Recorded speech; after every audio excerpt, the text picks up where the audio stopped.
All right, on this video, we're going to work on completing the unit circle. We're going to fill in the degrees. We're going to fill in the radians. We're also going to do these ordered pairs.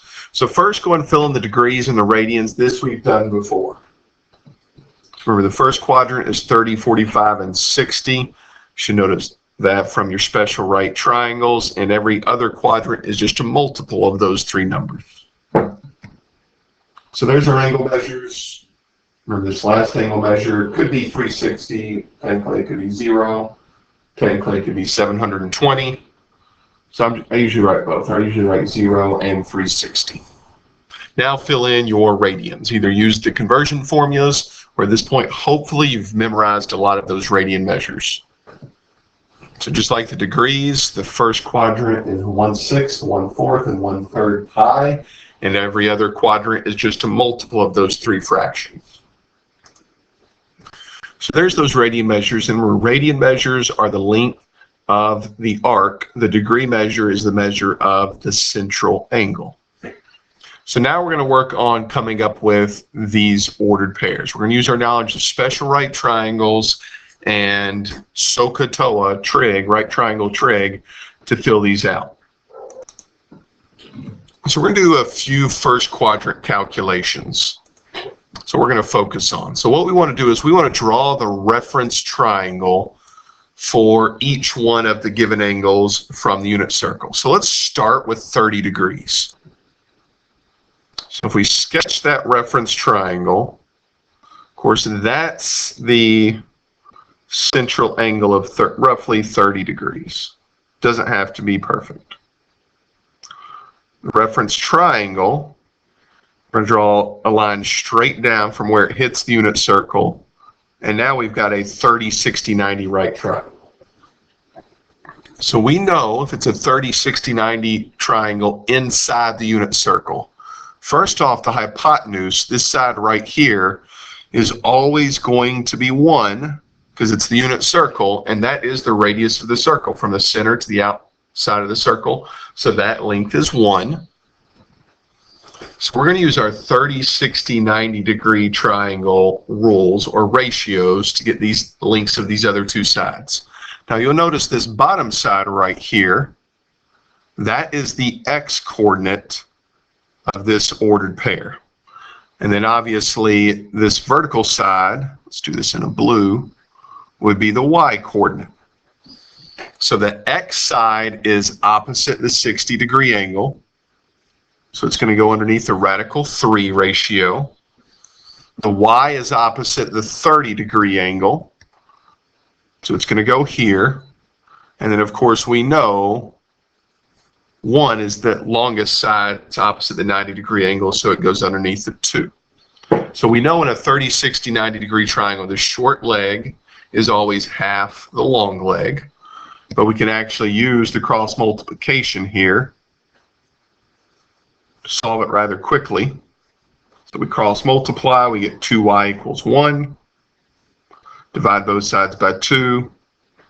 The y coordinate, or the vertical coordinate in this case, is 1/2.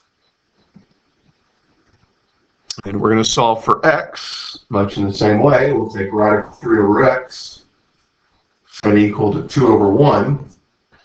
Of course, we know this side is just radical 3 times the short leg.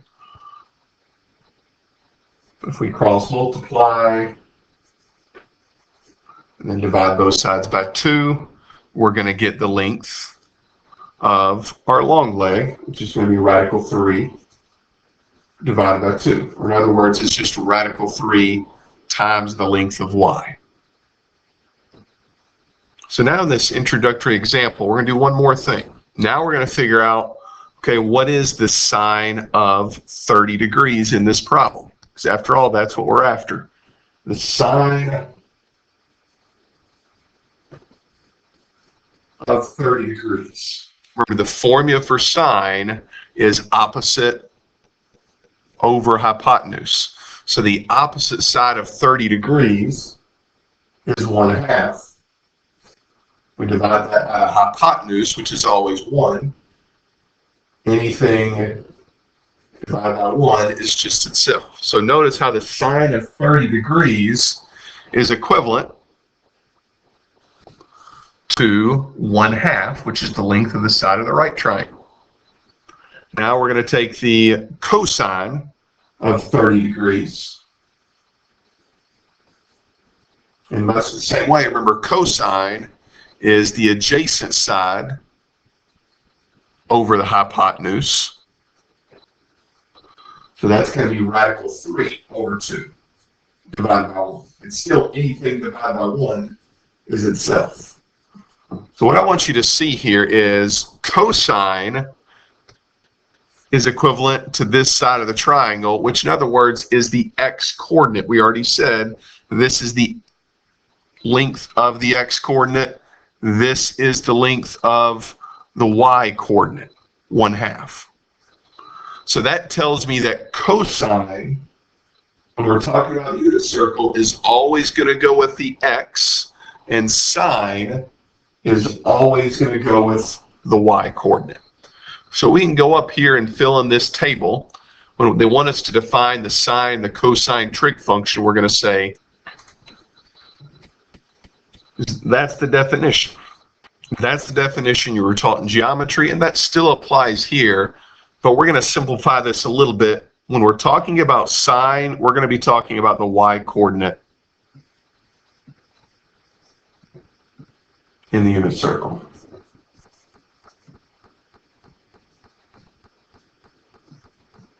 And cosine, likewise, we just showed, is the x-coordinate in the unit circle. And think about it this way. You got an xy coordinate. X comes before y in the alphabet. C comes before s. So cosine goes with x, sine goes with y. So using those definitions, which quadrants is the sine trig function positive in? Well, sine is positive in these top 2 quadrants because that's where the y quadrant is positive. So quadrant 1 and 2 is where it's positive, which means it's negative in the bottom 2 quadrants because that's where the y coordinate is negative in.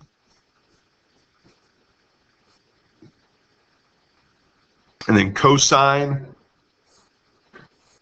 is the x-coordinate. X is positive in quadrant 1 and 4, and it's negative in quadrants 2 and 3. So let's go back to the unit circle, and we can fill in the ordered pair at 30 degrees. So at 30 degrees, the ordered pair we're going to fill in is radical 3 over 2, 1/2. So now let's do this one more time for the 45-degree angle. So draw the 45-degree reference triangle. Only difference here is we're going to use the 45, 45, 90 rule, which is 1, 1, radical 2. Basically, the hypotenuse is always radical 2 times the length of the legs.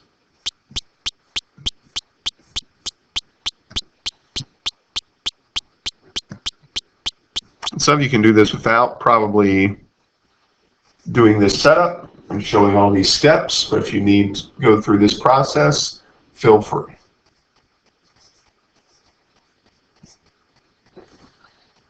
And we divide both sides by radical 2, except you cannot have a radical on the bottom. So you need to rationalize that denominator. And you end up with radical 2 over 2. So both x and y, or cosine and sine in this problem, are going to be radical 2 over 2. So that's the cosine of 45, and that's the sine of 45. So we go back to our unit circle at 45 degrees. We're going to fill in radical 2 over 2. Radical 2 over 2. That's the good thing at 45 degrees, and every multiple of 45 degrees, x and y are basically going to be the same thing. Now, we're not going to do it for this last angle, 60 degrees, and the reason we're not going to do it at 60 degrees is because we don't need to. We can use the idea, we already did a 30, 60, 90 degree triangle. A 30, 60, 90 is going to be no different than a 60, 30, 90, except for the fact that these two angles right here are going to be switched when we draw our reference triangle. So if we drew this reference triangle for 60 degrees, it's going to look something like this, 60s here and 30s here, which really just means the X and the Y coordinates are going to flip-flop. This length is still 1. This distance down here is now 1/2, and this length right here is radical 3/2. So everything is just switched. So once you draw a reference triangle for 30 degrees, if you don't just memorize it, 60 degrees is just going to be reverse the ordered pair that it was at 30 degrees. Now let's fill in the rest of this unit circle at 90 degrees. 90 degrees is going to be the point 0, 1. The radius has a length of 1 with the unit circle, so we don't need to draw a reference triangle, and we can't really at 90 degrees. 120 degrees. The key to doing 120 degrees is what is the reference angle of 120 degrees? What is its distance from the x-axis?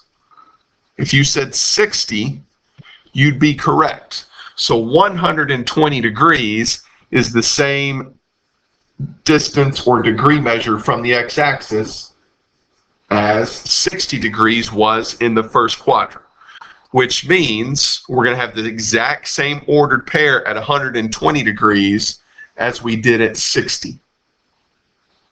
We're going to have one slight change, but it's the same ordered pair. The difference here is we're in quadrant number 2.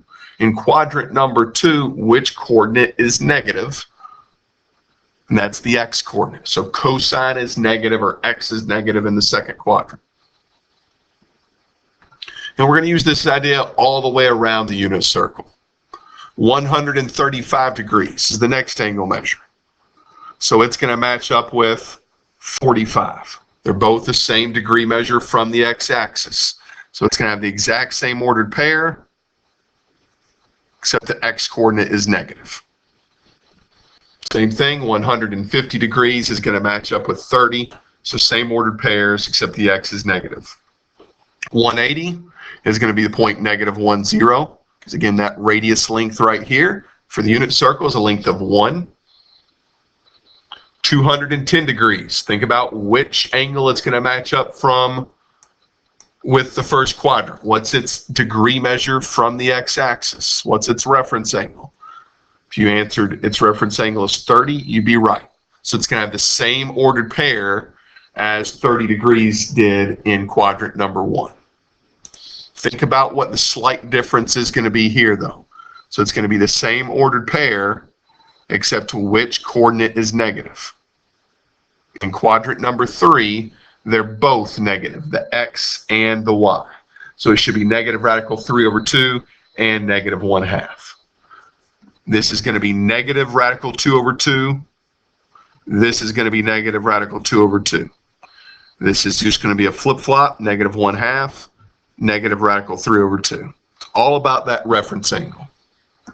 And then in the final quadrant, 330 is going to match up with 30 degrees, except which coordinate is negative in this final quadrant. If you answered the y coordinate is negative, you're right. So that's a negative 1/2. Tough to see. That's a negative 1/2 is the y coordinate. It's going to be a radical 2/2, comma, negative radical 2/2. So there is the completed unit circle. Of course, down here, it's going to be the point 0, -1, since we've gone down 1. And over here, it's going to be +1, 0. So there's 2 ways you can fill out the unit circle. One is you can do those calculations we did for 30 degrees, for 45, and then kind of use the pattern to fill in the rest of these ordered pairs. Or some people go straight to memorizing all of these ordered pairs. Either way, you need to be responsible and understand where these are coming from.